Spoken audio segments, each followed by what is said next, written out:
Hello folks, I'm Ellie Little and this is your weekly NeoTA wrap, where we take a look at these markets and we do it from a neoclassical perspective each time, asking ourselves what happened last week and what does it tell us about the coming ones. I do a show once a week every Sunday night, broadcast at or before 10 o'clock Eastern Time and archived on YouTube.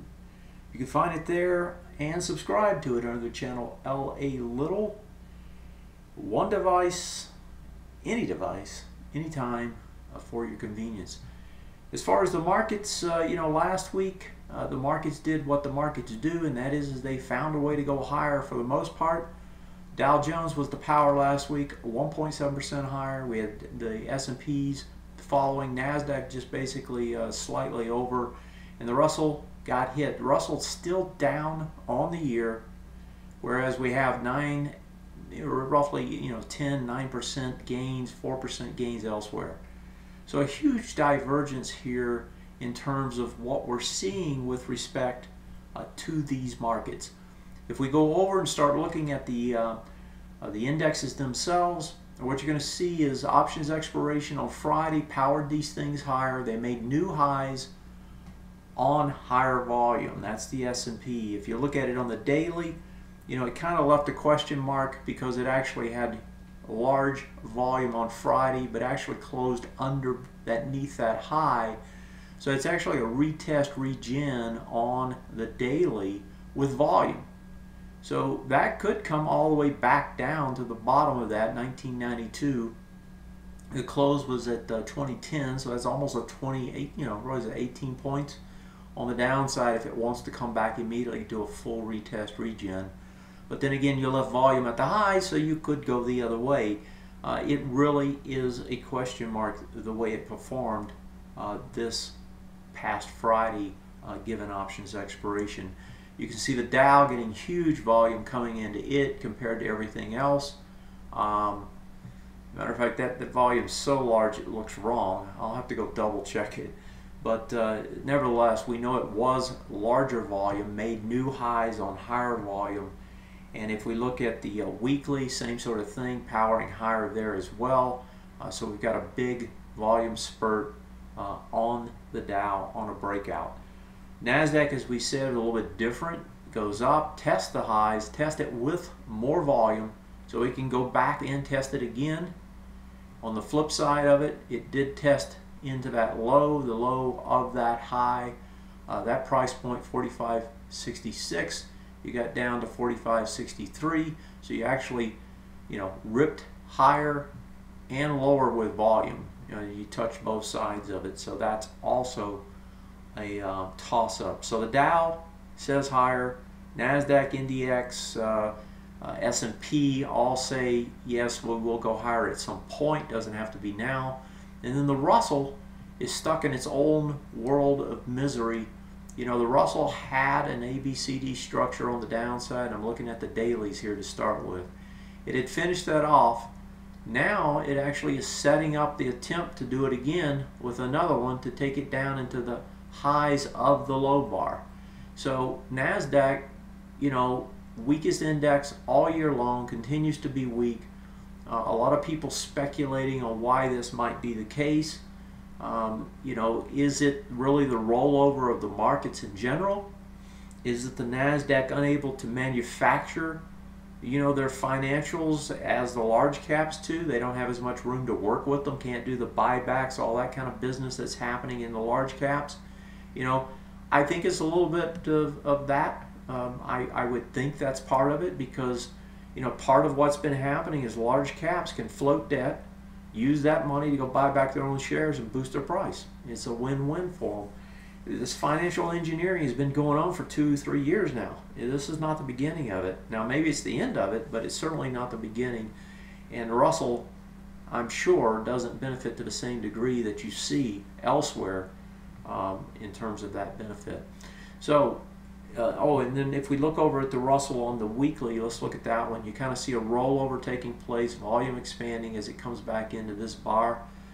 That bar there has got about 1.7. You're coming back into it with about the same We'll see if it can actually get into it or not. If it does, it's going to try to get to the bottom of it. 1150.61 is the high. You close at 1146.92, so you're right into the top of it. NASDAQ has to find itself pretty quickly, or it's going to get a reversal back the other way. And what I mean back the other way is down, right? It's going to reverse and continue down. If we look over at the world markets, just to get a feel for what's happening there, I'm going to put these just on daily so you can get a feel, because the moves are larger, you can see them better. Here's the all ordinaries, and what we see, and although India is kind of an exception to the case, what we see in most cases is the stocks that were strong before, like Hang Seng, the China 8 shares here, the Hong Kong here, the Taipei market, the Indonesian market, all of these were strong, now weak. The only ones that are strong at this point, Nikkei, which continue, like the Russell is in a world of its own, in that it's getting its currency totally devalued and more of that coming. And then you have the European markets that are finding support off of what Draghi is doing with his targeted refinancing organizations. One I didn't show was Toronto. My friends up there got hit hard and with a lot of volume on Friday. In the OX markets, and we've had a question, or actually have had several questions now for a while, having to do with the bonds and the bond markets, the sell-offs that are taking place there. Before we get to that, here's the emerging markets. You can see they're pressing back at the lows again on the weekly, on the daily. If we look at them on the weekly, you can see on the weekly here they're pressing back in, doing a retest regen off this high. Elsewhere, we have the same situation now. This is about 3 weeks of this, where the dollar is strong, and here's that big spike up in the dollar, the weekly. And if you look at any of the other FXE, FXY, all the others, the earnings, all the other currencies, you can see the opposite effect, right? Where they're all falling, this one's spiking higher. So we've got dollar getting stronger, and as the dollar has been getting stronger, that's a result of the idea that we're going to see interest rates increasing here. And matter of fact, interest rates are already increasing to some degree as a result of this Fed meeting and the anticipation into it and the result of it. Did see a bounce finally on Friday in the TLT, but if we look at the weekly, all of these markets, for the most part, TLT is the only one still hanging on to the retest regen here on a weekly basis, but all the others have pretty much given up their bullish stance and have turned sideways in terms of the way they're trading. And what I mean by that is they're range trades now versus uptrends. And let me pop over to, let me go to something like a little bit shorter term. Let's go to the 3-7 year. And you can see it here. This is the daily. If we pop over and look at the weekly, your retest regens would have been off your previous highs. This was a high here, and you can see actually it was off of that one. This one actually held barely. 1, 2, 3. No, this one failed. That's what I thought. So the retest regen is off of this high, and you can see it fails up underneath it. So, and that's true across all of them. So bonds have been getting hit. Dollar has been getting stronger. Those bonds are in range trades probably for now. And if you look over at like corporate bonds and some of those are in range trades now as well on a weekly basis. And let me pop over here. Here's the weekly on it. There was the retest regen off of that high. Failed. All of these, same sort of story. The only one that held at all was the TLT. All these got up underneath it. They actually changed trend here, and that's true of some of them. So range trades at best, they're still at the quote-unquote highs right up here, a range trade. But folks, if they start to give this up, that range trade is going to turn right back down and take them back into these highs back here. So it's going to take a while. This is a weekly chart, but that trend seems to be changing. That uptrend that was in place does seem to be changing finally. So bonds wanting to work lower. That, of course, is taking a lot of other things with it. One that has been asked about, and I'll take a couple minutes in a minute to look at it, is the IYR and how it's affected by it. But the world markets struggling outside of Europe, outside of Japan. Domestic markets a little bit mixed as a result of Friday, but still trends higher, still wants to probably try to go higher. That's on a weekly, that's also on a daily. These markets look like they're going to hold here into the quarter end, maybe push a little bit more. That's the general synopsis at this point. I'm going to talk about the opposite side of that in the segue here in a bit, but that's kind of the 10-minute overview of where we're at and what's happening on a weekly basis. Let me segue real quick so I don't forget into the question of the interest rates and how they're affecting the IYR. And here we see on a daily the IYR, really pushed down, big spike down. Now it's kind of doing that H pattern. This is something that some folks identify as an H pattern, and essentially you come down and you got kind of an H here. When it does it and breaks, then you get a big break to the downside. I don't really pay all that much attention. What I want to do is I want to look at prior swing point lows, things that have support on them, and see how it attacks. And in this particular case, if you look at this and just look at this part of the chart, you had a big hard spike down with volume expansion. The very next bar, you get under it, back over it, less volume. You get a bounce out of that. Now you come back down and test it again. When you're testing it again, you're testing it with no volume, right? There's no volume here. This thing's going to bounce, it's going to work its way back up, and it's going to try to get as high as this bar up here, the top of that breakdown bar. Of course, to do that, it has to break over the retest regen, which so far it's failed to do, but it's about to test it the second time, which increases its odds. And so that retest regen, I would expect it to retest right here again. And if it gets over that, I would expect it to try to work back up to here over a little bit longer time frame. If you look at it on the weekly, it's attacking the lows and it's attacking it with volume. So that says that once the bounce is done, this thing is probably going to come down here and try to blow out these lows and go down to the next levels. So if you look a little bit longer term, that kind of jives with what you would expect in the bond markets from what we just saw, in that they're going to bounce. This is going to bounce, and then they're going to try to come at it again. And this one's set up to bounce correctly, and it doesn't have the volume on the dailies, but on the weekly it does. It tells me I don't want to be long this.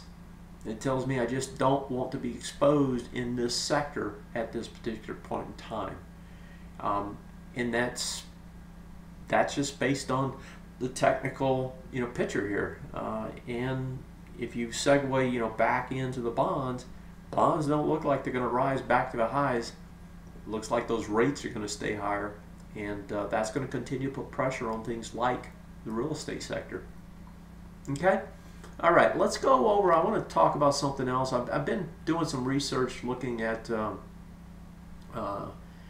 number of winners and losers, and in a broader way, the percentage gain and loss of those. And what I'm looking at here, this is 2007, and the reason I went back to 2007 is if you go over to the charts and you take a look at what happened back, and I'm going to pull this back. I've got it on a weekly 20 years. I'm going to pull it in now to just this time period. This was 2003 bottom. Remember, we got a big bounce off the 2000 crash, big bounce up, not bounce, but a bull market. Then we came down again and settled out on lows in like March of 2003. And then from there, we marched higher for 4 years, all the way up to 2007, 7/23, 2007. And so what I did is I said, okay, so what did it look like from the end of of 2006 or beginning of 2007 up until this time frame, essentially 9/21 of 2007, what did those numbers look like in terms of how stocks were moving? And if you look at it, the bullish percentage was actually equal.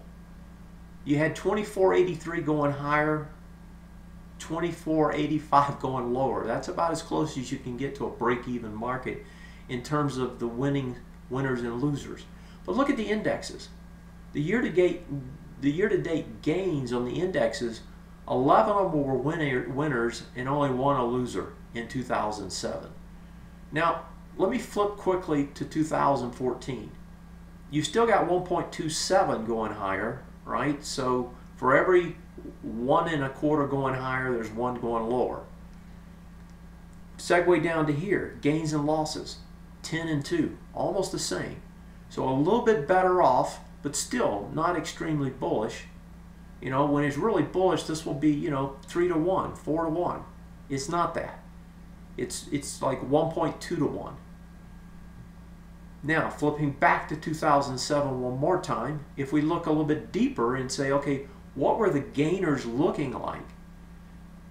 Of the ones that gained more than 10% that year, that's how this was positive. 17 versus 7 under 10%. So for every, you know, for every stock going up, 3 of them were up more than 10%. 1 out of those were up, you know, out of 4 going up, 3 were up that much, 1 the other way. I guess that's not quite right. 17 and 7, right? So it's slightly different, but you can see the large percentage was large percentage gainers. But that was also true on the losses. The losses saw large losses where you had losses. So what you're seeing is a very a dichotomy between what wins and what loses. And what that really means, if you think about it, is most of the money was either made or lost in relatively fewer of stocks. So, you know, out of the 2,400 stocks, 1,400 of those had losses greater than 10%. Of the 2,483 stocks going up, 1,700 of those had gains of more than 10%. Very extremes, right? Very extreme. If you put that on a bell curve, your tails are very long, right? It's not a normal distribution.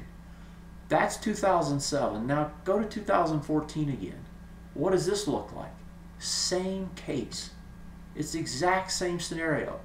And the reason I started looking at this is, you know, I've been trading for many years, and in 2007 I remember it very difficult to make money. And this year is very difficult to make money. And why is that? Well, because of this. Because if you're not in the right ones, or if you happen to be in some of the wrong ones, they're going to cancel each other out. You know, the ones making more than 10%, there's not as many of them, but they're the largest amount, right? They're the largest percentage of those making gains, right? If you take the other two, it's 1870. Here you got 22. On the loss side, if you're in the wrong ones there, and the majority of them have big losses, you only have 14 to 18 here. This market looks the same.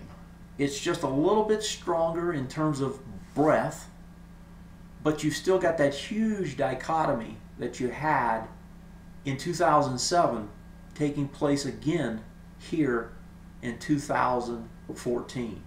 What does that tell you? It tells you you're getting near the end again. I mean, that's what it tells me. It tells me we're getting near the end. And what happens when you get near the end?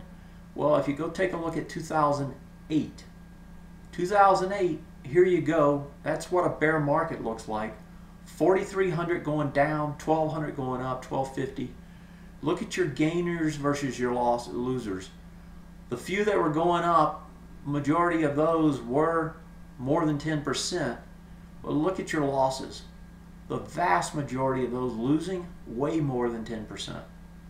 You know, 3,500 of them out of the 43 lost more than 10% up until September that year. That is what happens when the market has got this kind of dichotomy, or at least that's what happened when the market had this dichotomy, and we were nearing a long run, the end of a long run. I suspect we're getting closer and closer to that. The problem is you know, looking at something like this, you don't know where that piece is, and right now, when you're looking at these markets, they're not giving it up. If I push forward here, we're not even close to giving it up. We don't even have the sign yet of a give up. And until we get that, you know, it just doesn't matter. You know, if you go back to 2007, you know, here's 2000, let me get all the way back here, 2006, 2007.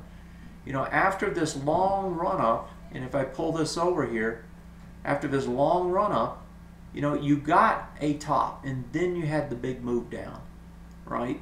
That's the sort of thing that hasn't happened yet. When it does, you're going to want to be out of this market. This was the Bear Stearns mini crash. This was basically the top taking place over in this time frame. When we get, you know, we're going to get a mini crash before we get a top. We haven't had one yet. At some point, something will happen. And then what are they going to do? They're going to look at it and they're going to say, buy the dip. That's what they always do, right? Until there's no dip to buy, or the dip turns into an avalanche. But that's going to be some sort of a mini crash, you know, where you can expect this market to lose 150 points in a very short period of time, 2-3 weeks.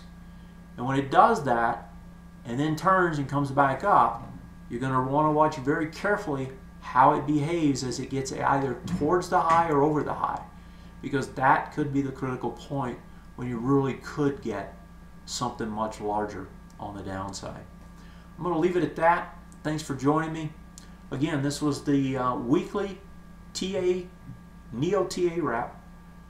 I do this show every Sunday, broadcast it either at or before 10 o'clock Eastern, so tune in on YouTube and get the shows, subscribe to the channel, and you'll be notified when those shows are posted. Thanks a lot. Thanks for joining me. Take care. I'll see you next time.